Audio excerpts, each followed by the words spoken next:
4차 산업혁명을 이끈 기술의 발전은 스스로 학습하고 움직이는 인공지능의 시대를 열었습니다. 인공지능은 지문인식, 홍채인식 등 우리 일상에서도 쉽게 만날 수 있는데요. 컴퓨터나 핸드폰 그런 거에도 들어가 있고 스마트폰 앱이나 AI 스피커도 있고 자동차의 내비게이션 같은 거에서도 있는 걸로 알고 있어요. 마치 사람의 뇌처럼 데이터를 학습하고 판단하는 기술이 점점 더 정교화되면서 그 중요성도 더욱 강조되고 있습니다.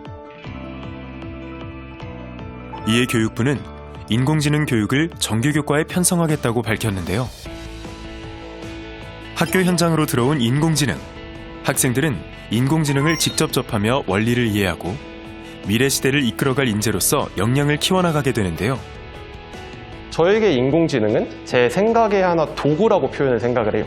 인공지능이 지금 점점 발전을 하면서 지능이 높아지고 있잖아요. 또 하나의 친구로 다가올 수 있다고 생각을 합니다. 발전하는 기술을 선도하는 새로운 시도.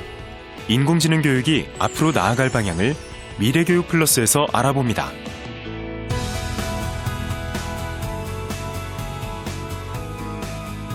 안녕하십니까. EBS 미래교육 플러스 신종호입니다. 글로벌 기업의 최고 경영자 순다르 피차이는 인공지능을 가리켜 이렇게 말했습니다. 인공지능은 인류에게 작동하고 있는 가장 심오한 것 중에 하나다. 불이나 전기보다 인류에게 더 큰 영향력을 미칠 것이다. 인류 역사상 불과 전기보다 큰 힘을 지녔다는 인공지능의 시대가 성큼 다가왔습니다. 특히 갑작스럽게 찾아온 코로나19 사태는 우리가 생각했던 것보다 더 빠르게 우리를 미래로 이끌고 있는데요. 과연 우리 교육은 인공지능 시대를 제대로 준비하고 있을까요? 인공지능 교육의 현주소를 점검해 보겠습니다. 오늘 함께해 주실 분들을 소개해 드립니다. 인공지능을 너무 어렵게 받아들이지 말고 그냥 표현의 도구에 불과하다.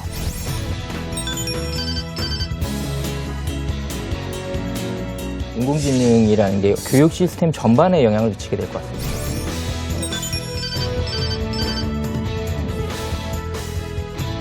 기술을 교육에 도입을 할 때 굉장히 신중해야 할 필요가 좀 있다는 생각이 들고요.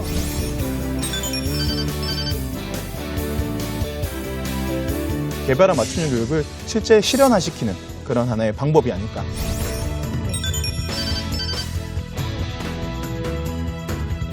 인문학적 소양을 가져서 접근하는 것이 가장 바람직한 미래를 준비하는 자세가 아닐까.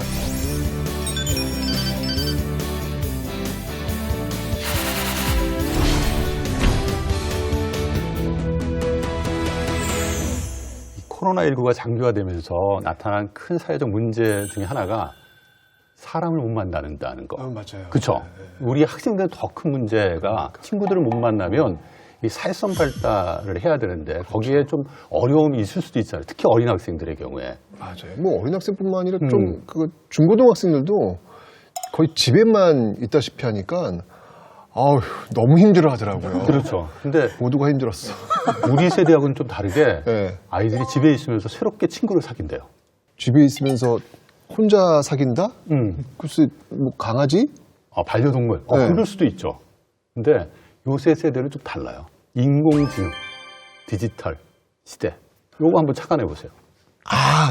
제 딸을 보니까 집 방에서 혼자 누구랑 얘기를 하는 것처럼. 그렇죠. 뭘 이렇게 뭐 명령어인가 봐요. 뭘 이렇게 해주면 그쪽에 반응을 하는 걸 본 것 같아요. 뭐 인공지능 뭐 스피커인지 그렇죠. 뭐 그런 거? 그런 거 말씀하시는 거예요? 맞습니다. 네. 슬프다 근데. 이제 시대는 많이 변하는 것 같아요. 인공지능 때문에 우리 일상도 변할 거고 큰 사회적인 틀도 변할 거라고 예상을 할 수가 있는데 오늘 이제 인공지능 교육에 대해서 이야기하는 시간이니까 인공지능 교육이 무엇인지 김수환 교수님이 좀 설명을 해주시죠. 그 인공지능 교육 같은 경우에 예전에는 고등교육에서 주로 이제 대학 교육 이상 개발자 교육에서만 이루어졌기 때문에 굳이 인공지능 교육이라는 단어를 쓸 필요가 없었죠. 인공지능 전공자들만 위한 교육이었으니까요. 근데 최근에 이제 인공지능 기술이 많이 발전을 하면서 초등교육에 도입되기 시작했고 그러다가 보니까 이제 인공지능 교육에 대한 정의가 필요한 시대가 됐고요. 학자들마다 지금 조금씩 다릅니다. 아직 정립이 되어 있지 않다고 보고 있고요. 그래도 우리가 이제 이렇게 범주를 짓자면 보편 교육을 위한 인공지능 교육 그리고 이제 개발자를 위한 교육 이렇게 이제 구분을 할 수가 있는데 보품 교육을 위한 초중등 교육에서의 인공지능 교육 같은 경우에는 인공지능의 어떤 원리로 작동하는지, 인공지능이 어떤 원리로 그것이 움직이고 있는지 그런 것들을 알 수 있는 인공지능 자체에 대한 교육이 있고요. 인공지능 원리를 배울 수 있는 교육들이 있고요. 그다음에 인공지능을 활용하는 교육이 있습니다. 그래서 인공지능을 활용해서 어떻게 문제 해결을 할 것인가 또는 자기 생활에 어떻게 사용할 것인가에 대한 인공지능을 활용하는 교육이 있을 수 있고요. 여기서 조금 더 심화가 되면 인공지능 개발을 실제로 하는 개발자 교육으로 갈 수가 있습니다. 그리고 마지막으로 이제 저희가 아직 정립이 되지 않아서 인공지능 교육을 얘기할 때에 인공지능이 기반이 되어 있는 학습 시스템, 교육 시스템에서 교육하는, 그러니까 인공지능 기반의 교육 시스템을 인공지능 교육 범주 안에 포함시킨 학자들도 있습니다. 이 부분은 이제 인공지능 기반 교육이라고 저희가 좀 보시면 되겠습니다. 이 인공지능 교육 같은 것들의 어떤 존재감, 필요성 이런 것들이 진짜 갑자기 이렇게 부상했던 시기는 아마 작년 2020년 이 코로나19를 겪으면서 나타난 게 아닐까라는 생각이 드는데, 특히 학교 현장에서 선생님들께서 이게 일단 기본적으로 뭐 온라인 동영상 강의도 하시고 이제 막 그러셨잖아요. 근데 중요한 게 뭐냐면 학생들하고 만나지 못하니까 과연 이 학생들의 반응을 도대체 알 수가 없었다라고 굉장히 그 고충을 토로하셨는데, 네, 맞습니다. 선생님 어떠셨어요? 코로나19 원격 수업이 이제 초기에 진행되면서 교사와 학생들 모두 사실상 많은 어려움이 있었어요. 온라인을 진행하기 위해서 많은 선생님들이 콘텐츠를 다양하게 그런 걸 제공하고, 그리고 학생들은 그 콘텐츠를 보면서 학습 진도율을 맞춰왔지만 사실상 그 진도율은 상당히 잘 이루어졌지만 평가에서는 그거에 미치지 못한 게 사실이었습니다. 그래서 학생들이 보고 있어도 보고 있지 않고 듣고 있어도 듣고 있어도 노래 가사 같아요, 선생님? 네, 어느 소설에서 나온 글입니다. 네. 듣고 있어도 듣고 있지 않고 아는 것 같으면서도 아는 것 같지 않다라는 것을 교사와 학생들 모두 이렇게 느꼈을 거예요. 그래서 한편으로는 참 인공지능이 있으면 이 학생들이 지금 어떤 상황인지를 데이터로 이렇게 쭉 저한테 제공해줬으면 좋겠다라는 생각을 한번 해보았습니다. 머리에다 이렇게 뇌파 막 이런 거 꽂아놓고 그냥 바로바로 신호 받나요? 그렇죠. 이렇게 카메라에서 멀어지면 너 어디 갔니? 약간 강치레가 필요하고 참 여러 가지 측면에서 인공지능이 교육의 변화를 이끌 가능성이 많은 것 같아요. 그런데 이 인공지능 기반한 학습 지원 시스템, 이것이 왜 중요한지, 어떤 의미가 있는지 좀 짚어주시면 좋을 것 같습니다. 요즘 교육의 방향이 이제 자기주도적 학습 이런 걸 이제 굉장히 강조하고 있고요. 그걸 위해서는 개인 맞춤형 콘텐츠 제공 이런 것들이 되게 중요하다라는 것들은 사실 이제 몇 년 전부터 계속 나왔던 얘기죠.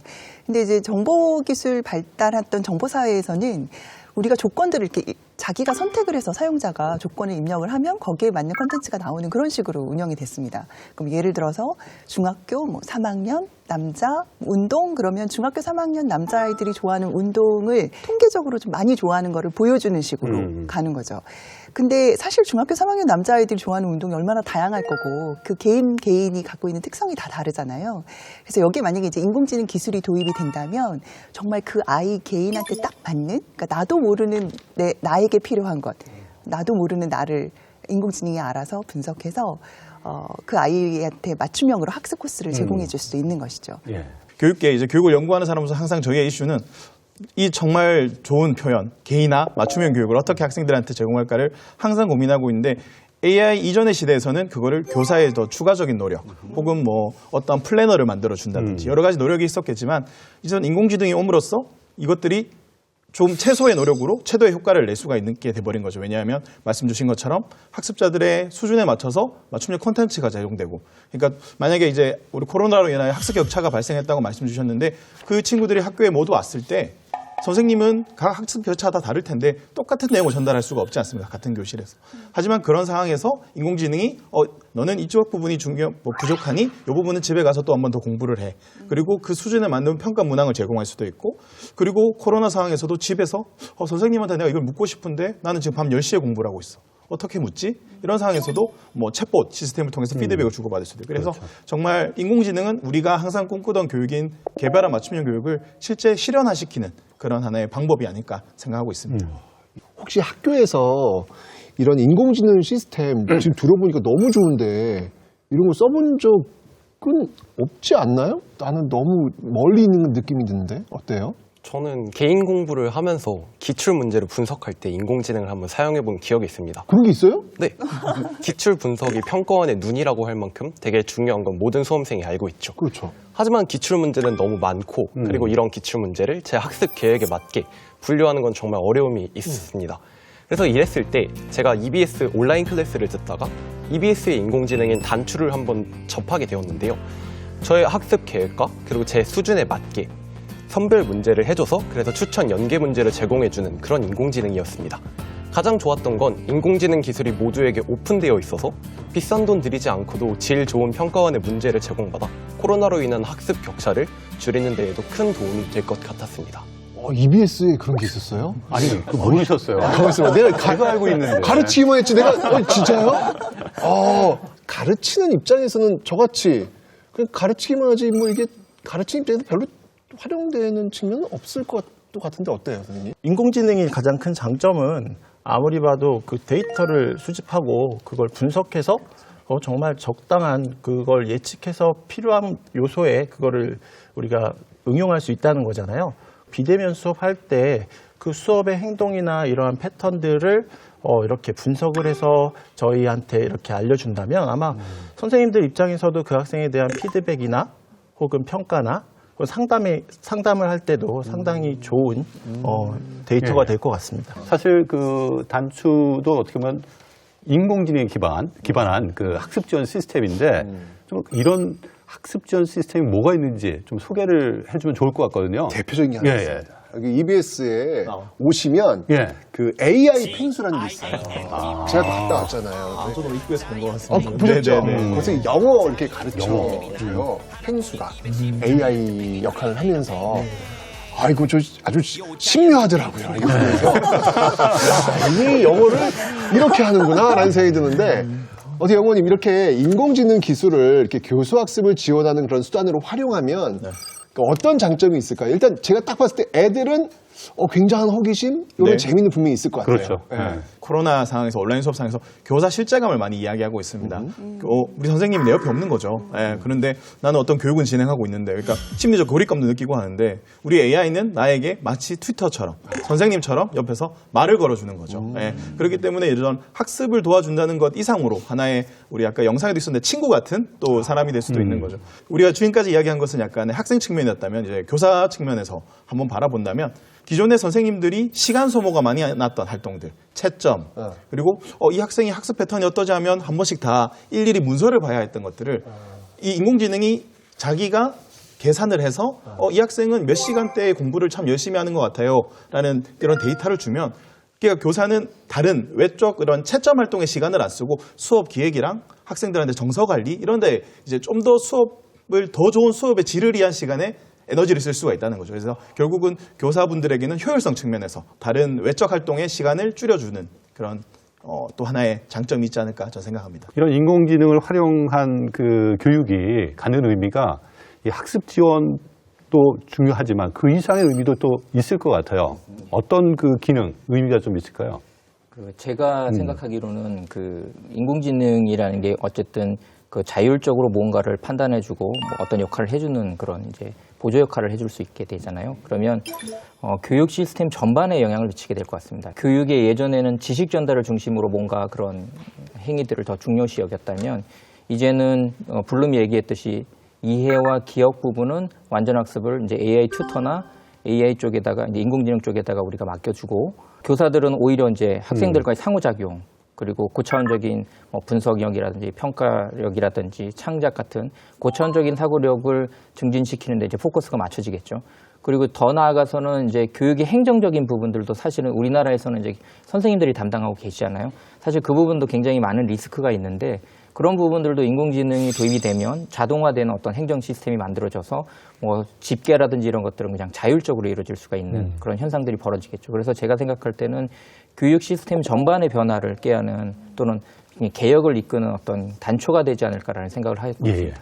근데 말씀을 들어본 걸로 보면 전 개혁이 아니라 이거 거의 혁명 수준의 그렇죠. 이를 것 같다는 생각이 들고 제일 좋은 건 제가 볼 때 학습자에선 굉장히 도움이 많이 될 것 같은데 학습자 입장에서 해봤으니까 어떤 인공지능 교육이 좀 더 있었으면 좋겠다. 뭔가 한번 좀 얘기 좀 해주세요.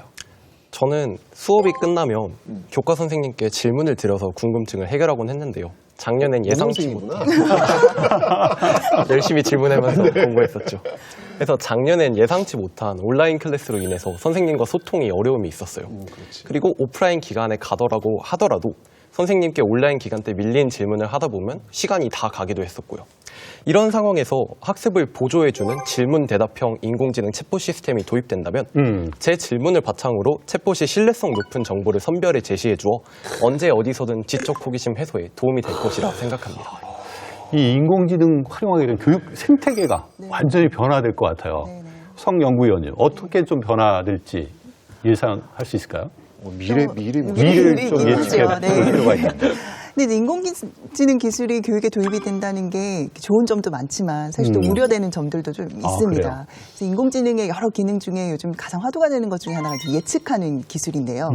이 예측 기술을 사용을 하면 이제 학생들의 미래라든지 진로라든지 이 아이가 정말 계속 공부하면 5년 후에는 공부 학습 진도가 어떻게 될지 이거를 이제 다 예측을 한다고 보면 아니 인공지능이 돗자리를 깔아요? 그러면 사실 아이들은 성장하는 그 시기이기 때문에 아이들은 계속 변할 수 있는 거잖아요.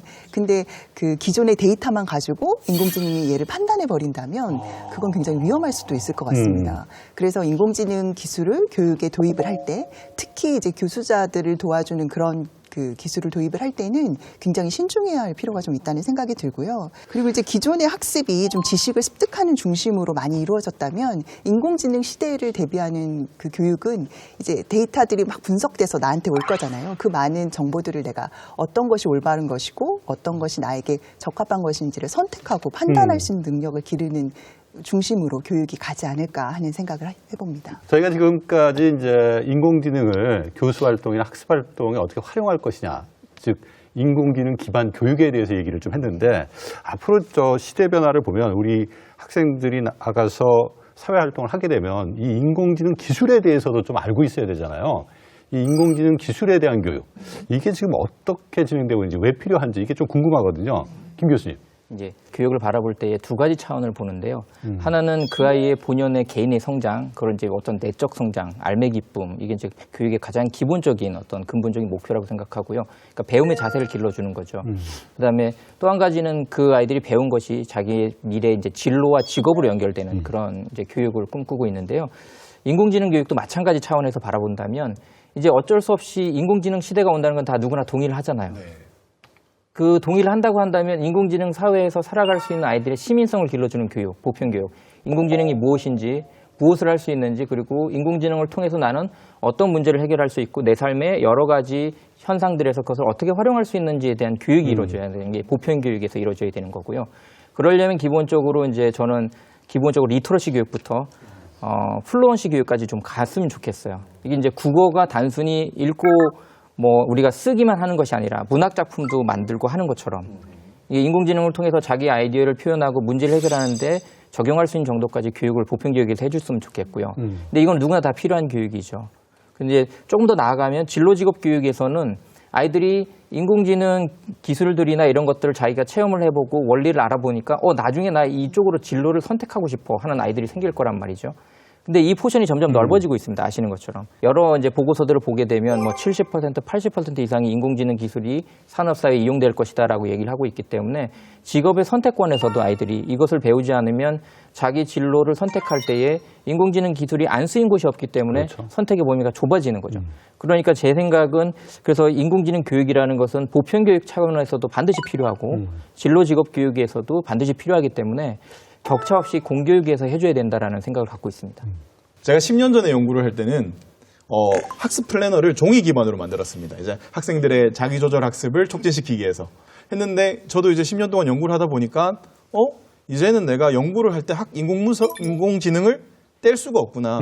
인공지능을 학습에 적용하는 방법을 해서 학생들의 어떻게 자기주도 학습을 자기조절 학습을 촉진해야 되는가를 제 스스로 느껴서 제 스스로 공부하게 되더라고요. 그러니까 저희는 학교 교육을 마친 사람들이기 때문에 성인이기 때문에 알아서 찾아서 해야 되지만 이제 인공지능이라는 것은 어떤 직업군에서든 미래에서는 하나의 교양이라는 거죠. 뭐 우리 흔히 표현하는 뭐 직업 기초 능력이라고 볼 수도 있겠죠. 그래서 인공지능이 이제 그런 시대가 오니까 우리는 공교육에서 학생들에게 그렇게 그런 시대를 대비해서 그 역량을 함양을 이해 수준을 높여야 될 뭐 하나의 사회적 국가적 책임이지 않을까라는 생각을 가지고 있습니다. 근데 학생 입장에서 이 인공지능을 다루는 교육이 학교에서는 없죠? 아닙니다. 없어요? 동아리 시간, 정보교과 뭐 이런 식으로 진행하고 있습니다. 인공지능을 배워요? 네.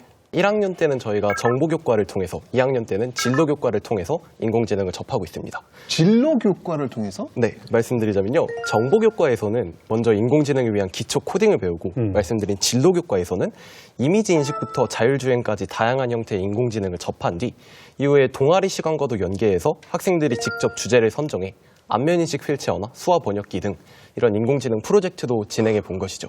그래서 김수환 교수님의 말씀을 인용하자면 정보교과에서는 리터러시를 배운다고 할 수 있고 진로교과와 또 나아가서 동아리 시간에는 플루엔시를 익힌다고 생각하시면 되겠습니다. 진짜? 아니 근데 아까 얘기하는 중에 인공지능 프로젝트를 한다고 그랬어요 지금? 네, 맞습니다. 어떤 건지 좀 궁금하거든요. 학교에서? 예, 화면을 좀 보시면서 이야기를 나누시죠.